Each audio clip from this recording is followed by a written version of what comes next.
All right, so I know we got a little bit of just making sure we're recording.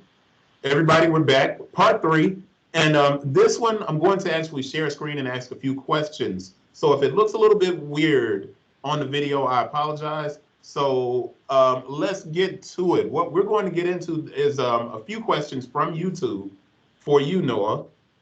And matter of fact, let me see. I'm going to share screen, and hopefully you can see my screen, and the screen is going to be shown to everybody and they can see everything that's up right now.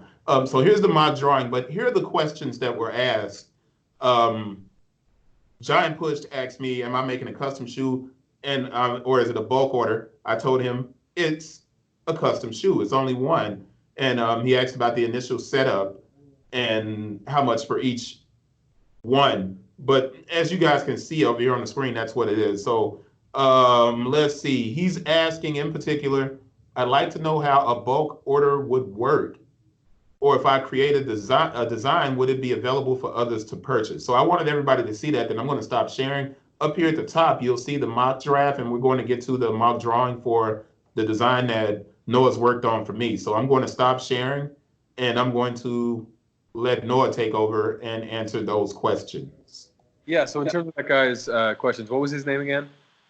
Giant Push. But Okay, that's just a whatever. YouTube name. Yeah, so there are two questions basically. One about if this is a bulk order and what that kind of cost would look like. And the second one was not necessarily a bulk order, but if he made a design for a custom shoe and we wanted to sell it out of the shop, what that would look like.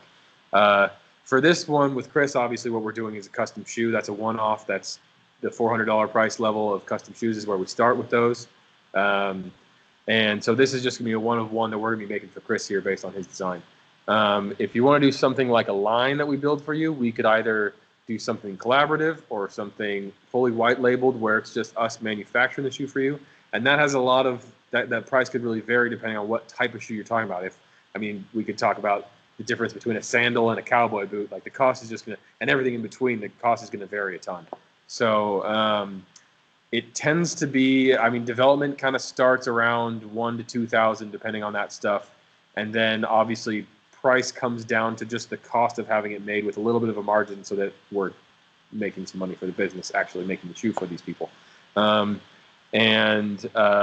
The guy who reached out with that question, he can reach out to us and set up a consultation. We have links to that on our website, which Chris, I can send you that link so you can add it in the video here. Yeah. We can then go through the details of what kind of shoe that guy's looking for, and we can get more accurate pricing based on the specific project, just because it could vary so much with shoes in general. Then price per pair, once that it's all developed, obviously comes down after you paid for all this development, but it just, again, depends on details.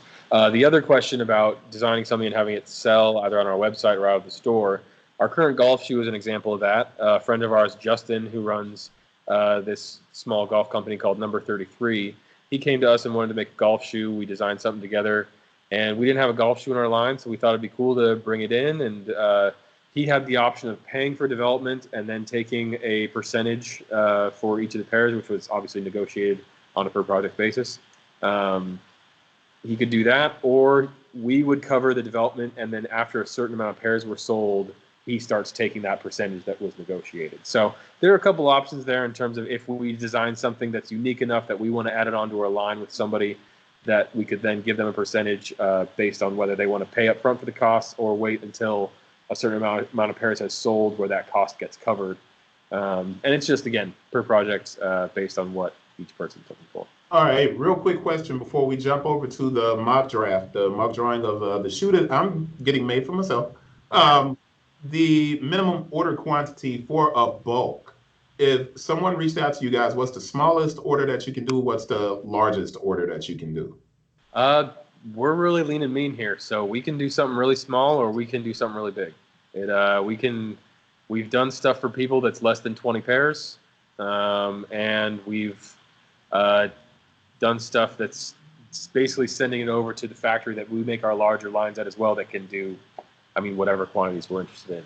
Oh, okay, wow, yeah. So, and sorry, go ahead.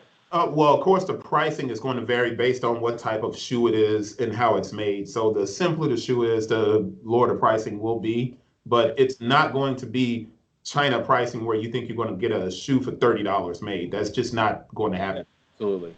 Yeah, so I'll just make sure I put that out there. Let's get to this mock draft because I've been looking at it, and as many mock drafts as I've had for my shoe companies, this one looks very similar, but can you explain it to me? Can you share screens, Yeah. talk through it, and hopefully it'll work and we'll be able to see it. And then we're going to wrap this video up because we don't want it to go too long. But let's get to it.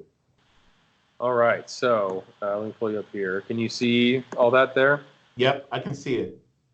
So basically, I have it laid out on the style you requested, the traction of ours. The main upper piece is that hemp canvas we talked about, and then the rest of it, which is the tongue, the eye stay, the heel tab, and then the lower part of the upper is the suede parts. Can you move your mouse and? Sorry, yeah. So this is Yeah. the suede parts, and then this section here is the hemp canvas. Okay.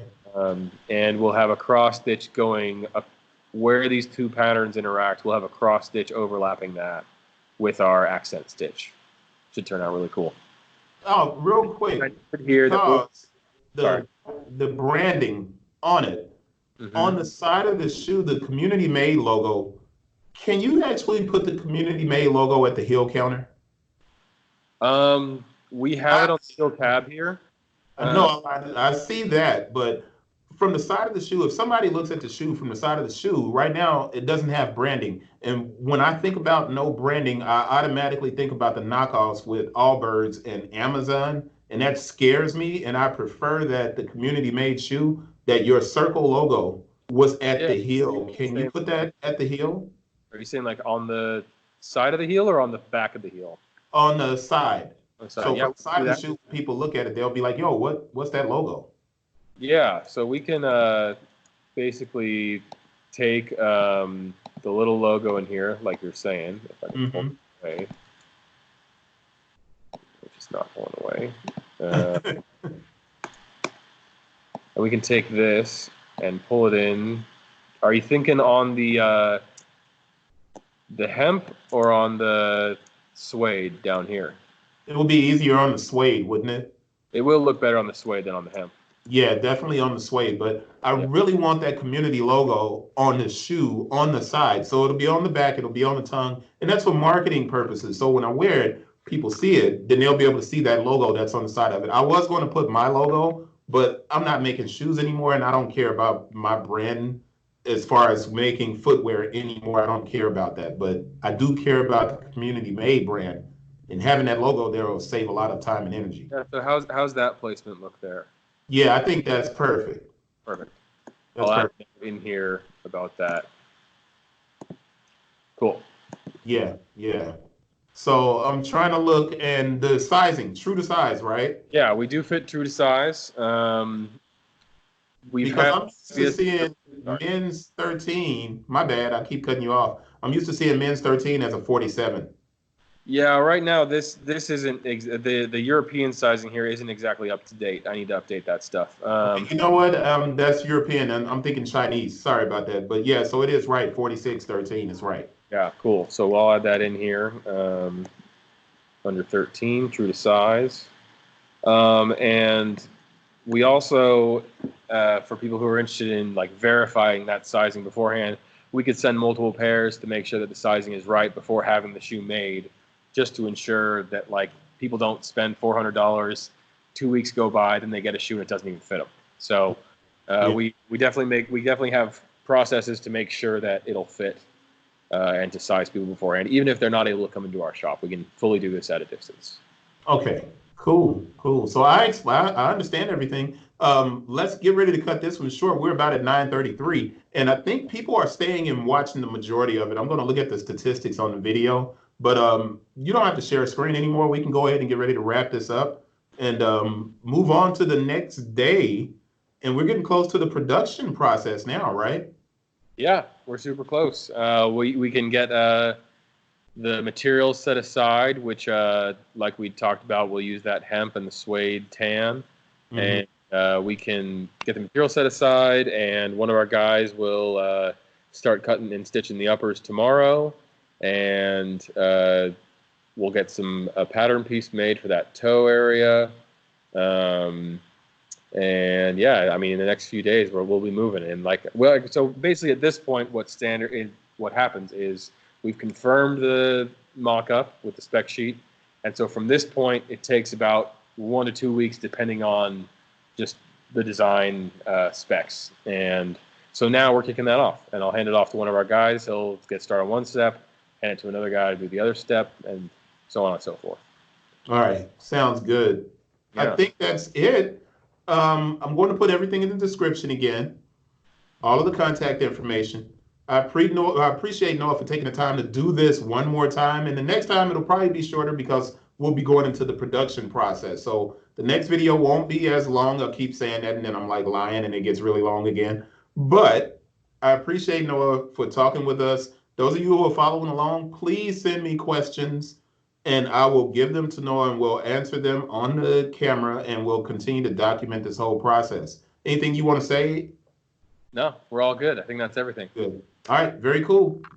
I'll see you guys on the next one. Thanks for watching.